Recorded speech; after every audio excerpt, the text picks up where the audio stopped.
Hey everybody, it's Jason Blaha here, and I did a video earlier this morning on my way out the door this morning that I thought would be an interesting experiment. Now, I meant what I said in the video, but I thought it was interesting that I got a lot of people, and I thought I would, out of the fitness world, who are coming up talking about, oh, how terrible Big Pharma is and how they're just there to keep people sick, and they're cheaters and they're crooks and everything else.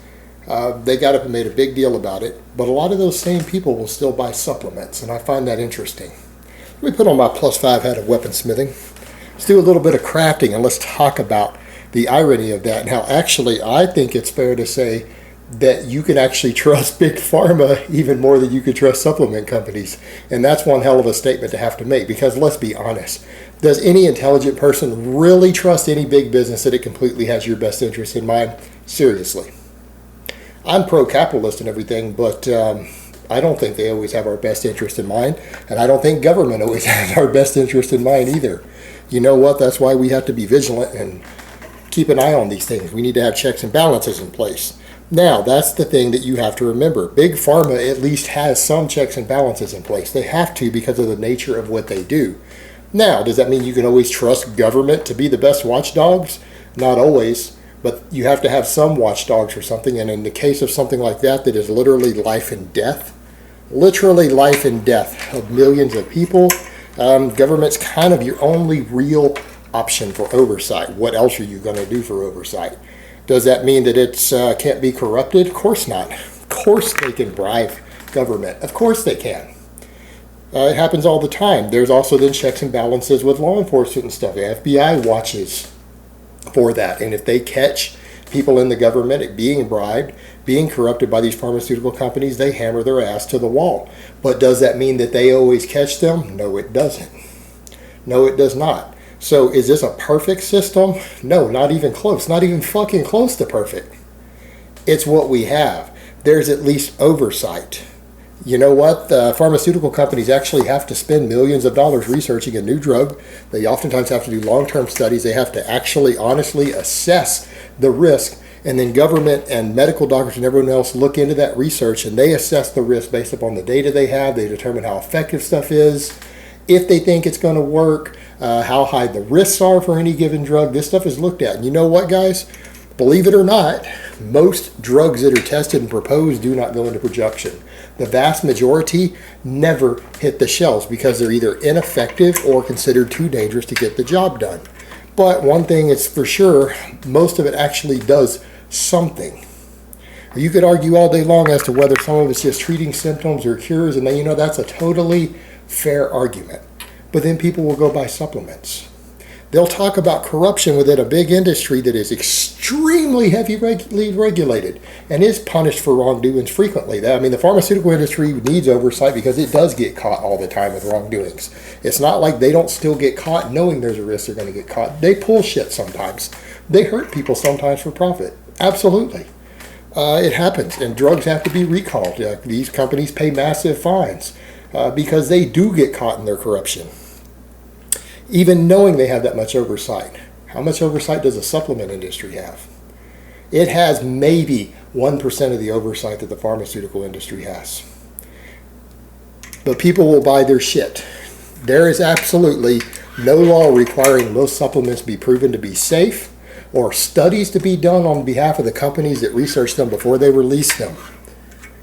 Repeat that. Supplement companies do not have to spend millions of dollars to determine the risk, the side effects, and everything else of a product before they release it. All right? That alone should be cause for concern. That's actually a good reason to say, I'm not going to buy anything the fucking supplement industry puts out. Why? There's no checks and balances in place. Nothing. They do not have to prove that a product is safe. As long as they can prove it falls somewhat under homeopathy or food, they don't have to prove that it's safe. The only thing they have to find is see if there's actual data out there already showing that it's not safe. Meaning they can piggyback off of the FDA's data. They can piggyback off that, and if they find an ingredient the FDA has found dangerous already, they can't put it in there. All right? But they don't have to take a new ingredient or a new product and prove anything that it's safe before they sell it. They don't have to prove it works. In fact, here's the way this works. The pharmaceutical industry has to give proof that a product does what it says it does. It has this ante up a couple $1 million in data and research and actually have scientists study it. The supplement industry doesn't have to do that. In fact, the supplement industry would be stupid to do that. And here's why. If they prove that a product works, oftentimes meaning the things they claim it does, such as build muscle or burn fat, they can no longer sell it. Some people will go, what? I don't understand. That's crazy. So how could that work? Well, because if a product has anabolic properties, it's capable of building muscle, you know, the way anabolic steroids do, or if it's capable of burning fat, you know, the way T3 and clenbuterol do, these pharmaceutical drugs, if it's capable of doing the things these drugs do, it's not a supplement anymore, it's a drug. Once it's proven to do things that drugs are capable of doing, that makes it a drug. Any part of that unclear to people? If something is proven to actually do things that prescription drugs do, that product is now officially labeled a drug unless it is a normal food that you already eat, like coffee. That's an example, since we've been eating coffee in herbal form for centuries as a society, as in the Western world here where this stuff is mostly sold. As far as we're talking about, most of my audience is the Western world. I have some exceptions, but the majority. We consume coffee. Coffee would be classified as a drug by the FDA and be regulated if it was not already a widely accepted and circulated food item. All right, they still regulate things like alcohol and tobacco, even though they're, you know, somewhat culturally relative. There are some restrictions in place, but they're not just free to just buy off the shelf. Normally, they check ages. There's rules. There's laws in place on this stuff. So that's the difference. We're talking about drugs at that point. So supplement companies have no interest in producing products that work. First of all, they have no interest in proving that a product works, because if they spent $2 million, a company were to take $2 million out of their own pocket to prove a product works, they would no longer be able to sell it. So they have no interest in proving it works. At least true independent studies that the FDA would accept. That's why some of their studies you laugh at. There's biased in-house studies that don't prove anything. Or they don't even have the ingredients tested. They just send a prepackaged mix and pay for a university to study the effects in humans or whatever. The university doesn't do like a broad spectrum analysis of what's in that container. They take the company's word at face value. And that's hilarious, like with the BioGrow stuff. They didn't go take a study and take the active ingredients and isolate them in a lab and test them. They just took the products that the BioGrow or Isotori sent them. Think about that.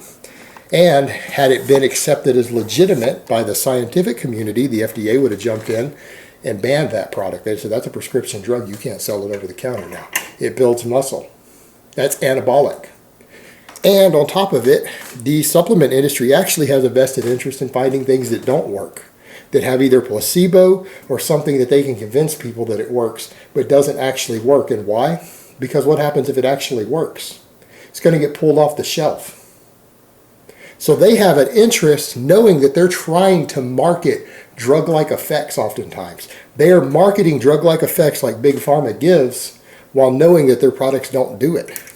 Think about that for a minute. You talk about the level of corruption there. They know that the only things that are going to give people the desired results, and mostly in the supplement world, are actual pharmaceutical drugs like Big Pharma makes. So they just pretend and lie and claim or try to infer that their products produce drug-like results, knowing that they don't. And then even worse, knowing that they can get away with that. These companies have been caught repeatedly, but tons of them spike real drugs, pharmaceutical-grade drugs, in the products, so that people get a small effect, but keep in mind, they're turning a big profit on it, because if they can buy the drug and sell it for a profit in there, that means they're selling it for more than the drug is worth by a massive margin. So think about that for a minute either. They're not even giving you a good deal on the illegal drugs they're giving you. All right, that is normal in the industry. They do this shit, and then on top of it, they have the worst false advertising I've ever seen, because then what they do on top of it, because they're trying to sell pharmaceutical-like effects, again, build muscle, burn fat, speed up recovery. That's drug-like effects. All right, that's not what herbs do. That's not what a little protein powder does. They're claiming their products produce pharmaceutical-type results. Then they take people they do as sponsors and to advertise them who use real pharmaceutical drugs, and then claim the supplements help them reach their goals. Or they'll even claim that supplements help them reach part of their goals. Maybe they weren't fully responsible, but they helped. No, they didn't. Because if they worked, they would be pulled off the market already. You have a whole industry built around the fact of knowing that it wants to sell something that could be regulated, in effect, a product that would actually be regulated by law, but because they're not allowed to sell the products regulated by law, they just lie and pretend that the products they sell you produce drug-like effects, which would be regulated by law, and then take people who use drugs and get the effects that they're trying to sell, and then claim that their worthless product helped with it, and they market that way. Think about that for a minute. And then on top of it, they spike illegal drugs into things so that a product gets a good name routinely so they can crank it out for a little while. The first wave of it that comes out, people get good results on. And then after that, they don't put the drugs in it anymore, and then they just ride out the profits before the FDA comes in and starts testing it. But the thing is, they don't have to prove that their products work. They don't have to prove that their products are safe. They don't even have to assess the risk ahead of time like the FDA does. So people want to come in and they want to talk about how evil Big Pharma is and how corrupt it is and how it's killing people and dangerous or whatever. But then you got the whole supplement industry that's worse. It's not even regulated. It produces products that it knows are oftentimes not safe. They don't have to prove they're safe, that don't work. They don't have to prove that they work, and it's in their best interest to make products that don't work. And the whole industry is based on this. You have an entire industry, a $5 or $6 billion a year industry, the supplement industry, that is based, the entire basis of the industry itself is fraud and scams and hustles. That is the actual basis of the industry. And it does so with minimal regulations. And so people will talk about Big Pharma, but they will still bite this shit from the supplement companies. Do you not understand the hypocrisy of that? If you do that, do you not understand how big of a fucking hypocrite you are? That you will actually rag on Big Pharma, but then go buy products from a completely scam hustle industry like the supplement industry, knowing what the laws are in place, and that the people who run these industries already know those laws, and therefore they just base their entire industry off of fraud. And then they create entire new niches of things like natural bodybuilding just so that they can have sponsors and stuff to market their drug-like effects and people who claim not to use drugs. They've created an entire widespread competitive endeavor just as a form of false advertisement for their industry. And you want to talk about corruption, I mean, damn. That is corruption beyond fucking belief. And yet people will talk about one of the industries which has its problems. It's not pretty. It does make some mistakes. It does have corruption. All right, I'm not going to deny that. And take an industry that is built entirely on fraud and corruption and still sell their products and even tell people, oh yeah, I use this or whatever, this whey protein powder, this, frog algae, or whatever the fuck they're selling. Do you not see the hypocrisy there? Think about that for a minute. All right, guys, but that's really all I have to say on that today. I hope it's been informative, and I will talk to you guys next time.